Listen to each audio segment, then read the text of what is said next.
Shalom, bienvenidos. Vamos a dar inicio a una nueva sección de estudios. El blog es ahora de Kabbalah. La materia se llama Kabbalah, filosofía de vida. Tiempo de actuar. El prólogo. Vamos a estar dándole lectura y en algún momento dado una pequeña intervención de lo que se pueda resaltar de este documento que escribe Baal HaSulam. Subtema: revelando una parte, ocultando dos. Hay una frase habitual en boca de los grandes sabios cuando llegan a revelar un asunto profundo.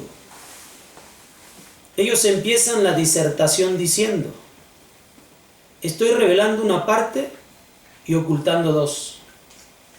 Y así nuestros antepasados se cuidaron mucho de la palabra excesiva, tal como nuestros sabios nos enseñaron. Una palabra es una roca, el silencio es dos.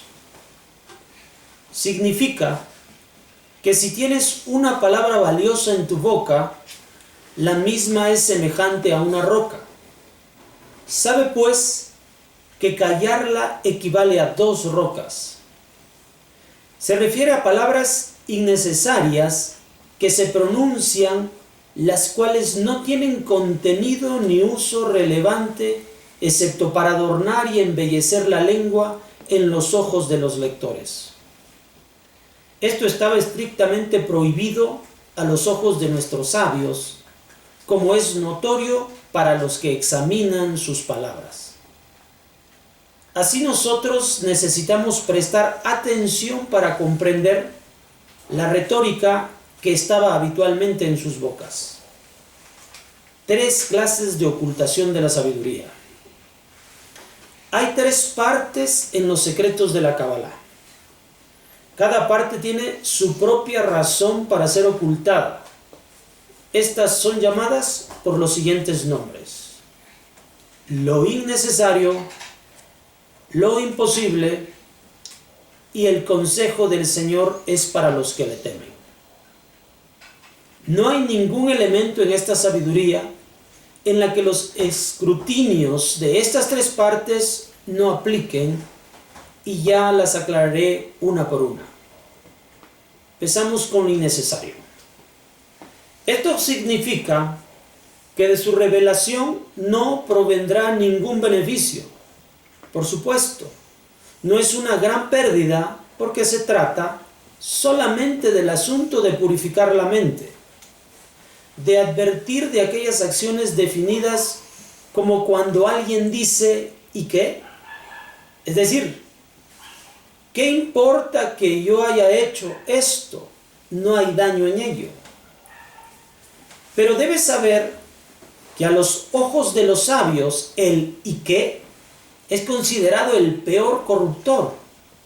Esto es porque todos los destructores en el mundo, aquellos que han estado y aquellos que estarán, son de la clase de personas que dicen ¿y qué?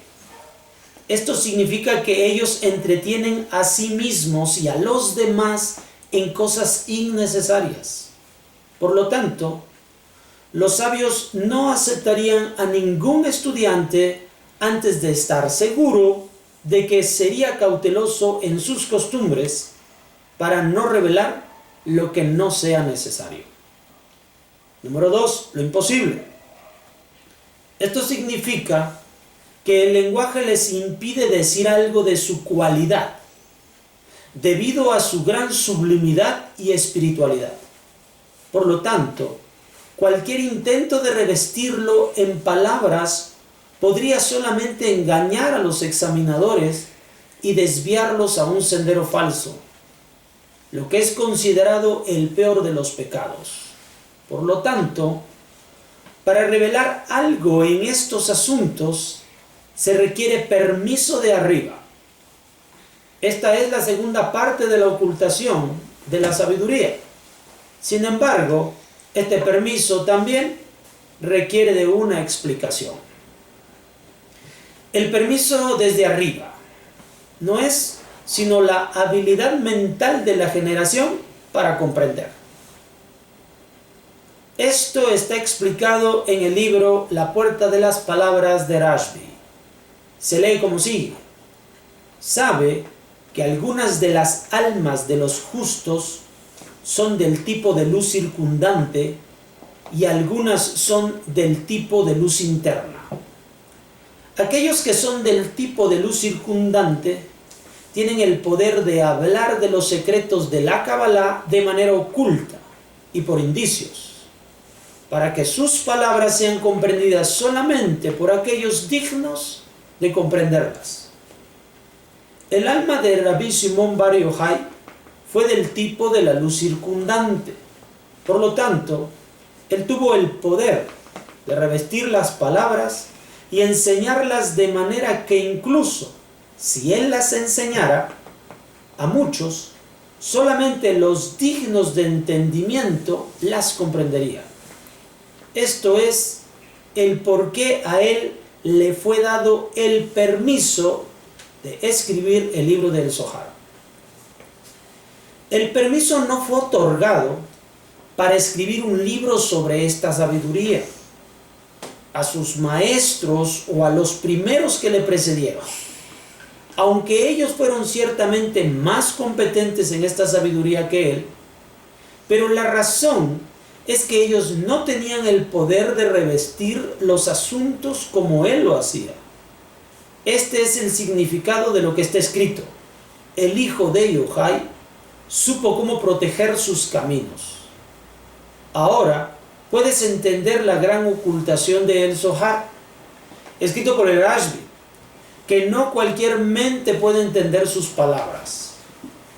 Sus palabras en esencia, explicar asuntos de la sabiduría, de la verdad, no dependen en absoluto de la grandeza o pequeñez del sabio cabalista. Más bien, depende de la iluminación de un alma dedicada a esto. La iluminación de esta alma es considerada conceder permiso desde arriba para revelar la sabiduría superior. Nosotros, por lo tanto, aprendemos que quien no ha sido recompensado con este permiso no debe hacer aclaraciones en esta sabiduría, ya que él no puede revestir los asuntos con las palabras adecuadas, a manera de que no hagan fallar a los estudiantes. Por esta razón, no encontramos un solo libro en esta sabiduría de la verdad que preceda al de Rashbi, el libro del Zohar, ya que todos los libros en la sabiduría anteriores al suyo no son considerados interpretaciones de la sabiduría. En vez de ellos, son meros indicios, sin ningún orden de causa y consecuencia, como es sabido para todos aquellos que encuentran el conocimiento, por tanto, comprendiendo ampliamente sus palabras. Número 3. El consejo del Señor es para los que le temen. Esto significa que los secretos de la Kabbalah son revelados solamente a quienes temen a su nombre, quienes guardan su gloria en sus corazones y en sus almas, y quienes nunca cometen blasfemia. Aquí estamos hablando de Moshe Rabenu y de los profetas. Esta es la tercera parte de la ocultación de la sabiduría. Esta parte de la ocultación es la más estricta, dado que esta revelación ha hecho fallar a muchos. De esta han surgido todos los cabalistas prácticos, quienes cazan almas con su malicia y misticismo. Usan la sabiduría mustia que provino de las manos de estudiantes indignos para traer beneficio corpóreo para ellos mismos y para otros. El mundo ha sufrido mucho por esto y aún está sufriendo. Deberían saber que la raíz del ocultamiento está en esta parte. A partir de ello, los sabios fueron muy excesivamente estrictos en poner a prueba a los estudiantes. Como está escrito, los encabezados de los capítulos solo son dados a un ministro de justicia y al que tiene un corazón preocupado.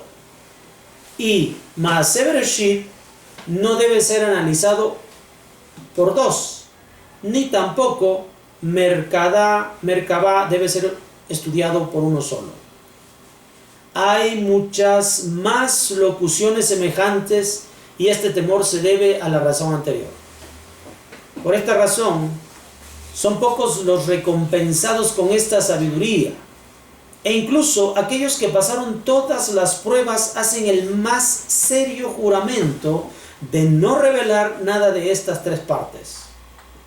No malentiendan mis palabras, creyendo que yo he dividido la ocultación de la sabiduría en tres partes. Yo no me refiero a que la sabiduría de la verdad esté en sí misma dividida en estas tres partes. Más bien, refiero que estas tres partes provienen de cada detalle de esta sabiduría, ya que son solamente estas las tres formas de escrutinio que son siempre aplicadas en esta sabiduría. Sin embargo, aquí debemos preguntar, si es verdad que la firmeza de la ocultación de la sabiduría es tan estricta, ¿de dónde fueron tomadas las miles de composiciones de esta sabiduría? La respuesta es que hay una diferencia entre las dos primeras partes y la última. El principal problema radica solamente en la última parte por la razón antes explicada. Pero las dos primeras partes no se encuentran bajo prohibición constante. Esto se debe a que algunas veces un asunto de lo innecesario es revertido, deja de ser innecesario por alguna razón y llega a ser necesario. También la parte de lo imposible algunas veces llega a ser posible.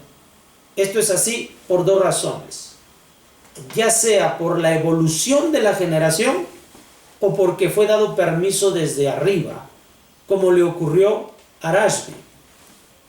Todos los libros genuinos escritos de la sabiduría emergen de estos discernimientos. A esto se refiere en su lenguaje con yo revelo una parte y oculto dos. Ellos se refieren a que ocurrió que revelaron algo nuevo que no fue descubierto por sus predecesores. Y por ello suponen que han revelado solamente una porción, significando que él está revelando la primera parte de las tres partes en ocultación y deja dos aún ocultas. Esto indica que algo ocurrió, que es la razón de esa revelación, ya sea que lo innecesario recibió la forma de necesario o fue otorgado permiso desde arriba, como he explicado antes. Este es el significado de la locución: yo estoy revelando una porción. Las lecturas de estos tratados, los cuales tengo la intención de imprimir durante el año, deben saber que todos son innovaciones que no son presentados puramente como tales en su preciso contenido. En ningún libro anterior al mío, yo lo recibí de boca a boca de mi maestro, quien estaba autorizado para esto, lo que significa que él también lo recibió de su maestro boca a boca. Y aunque yo lo he recibido bajo todas las condiciones de ocultación y de precaución, por la necesidad presentada en mi ensayo Tiempo de actuar, la parte de lo innecesario fue invertida para mí y llegó a ser necesario. Por lo tanto, yo he revelado esta porción con total permiso, como he explicado arriba. Sin embargo, oculto las otras dos porciones como me fue ordenado. Hasta pronto.